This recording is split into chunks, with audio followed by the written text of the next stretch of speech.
আমি এরকম স্টেজে দাঁড়িয়ে আজকে কথা বলতে হবে এবং আমার মাকে নিয়ে, এটা ভেবে একদিকে খুব ভালো লাগতেছে, আরেকদিকে খুব ইমোশনালও লাগতেছে।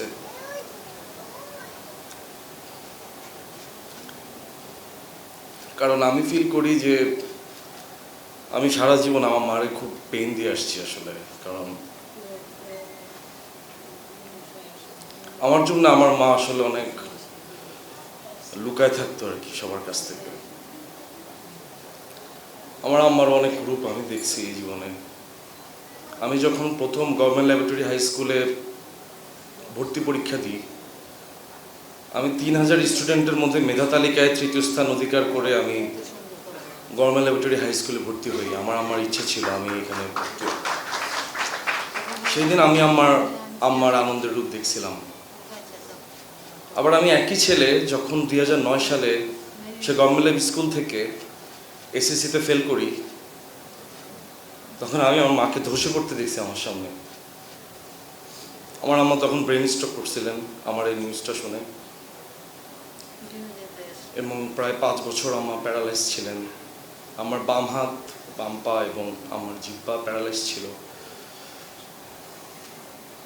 কথা বলতে পারতো না আম্মা। আম্মার সাথে লিখে লিখে আমার কথা বলতে হইতো। আত্মীয় স্বজন থেকে আম্মা পলায় থাকতো, এলাকাবাসী থেকে পলায় থাকতো। আমি যখন প্রথম চিন্তা করছি আমি ফিল্ম মেকার হব, আব্বা একটু টেনশন করতো যে ফিল্ম মেকার হবা এটা কি, মানে এটার ভবিষ্যৎ কি, এটাতে কত টাকা বেতন দেয়, কি করে। আমার বাবা ইঞ্জিনিয়ার ছিল, আমার বাবা এইসব নিয়ে খুব শঙ্কায় থাকতো। তো আমি ফিল্ম মেকার হব বলে যখন বাসা ছেড়ে দিই, আমি যখন ছবি আলে ঢুকি, তখন আমি আমার বাসায় তখন প্রত্যেক শুক্রবার পলায় পলায় আসতাম। আম্মা তখন বাসা থেকে বের হয়ে আমার 200 টাকা দিত।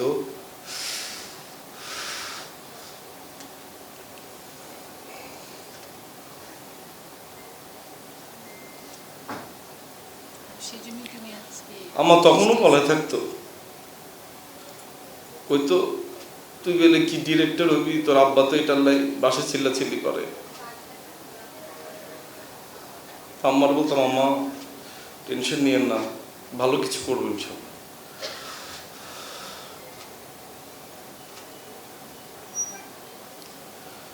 আজকেও আম্মা পলা থাকতে চেয়েছিল। সকালবেলা আমার জিজ্ঞেস করতেছে যে এত ক্যামেরা এখানে, কি আমি কি বলবো, আমার কি ইংলিশে কথা বলতে হইব, মানে আম্মা খুব টেনশন করতেছে সকাল থেকে।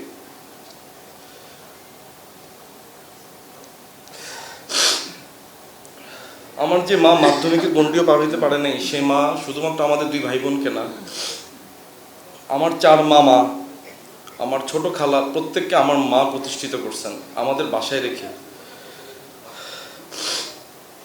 তো আজকে আমার মা এরকম সবার সামনে আসছেন, আজকে আম্মা লুকে থাকেন নেই, এটা ভেবেই খুব ভালো লাগতেছে।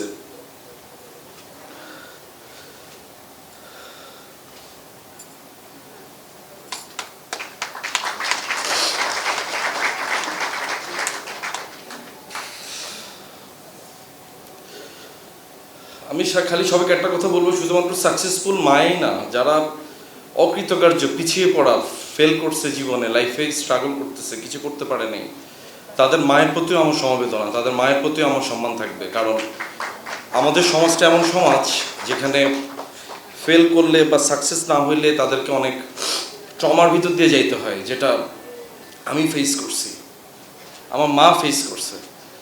সো সবার প্রতি আমার সম্মান, সমস্ত মায়েদের প্রতি আমার সম্মান। সবাই ভালো থাকবেন। আশিসদাকে অনেক ধন্যবাদ। মানে পৃথিবীর কেউ এভাবে চিন্তা করে নাই যে আমার মাকে কেউ সম্মানিত করবে।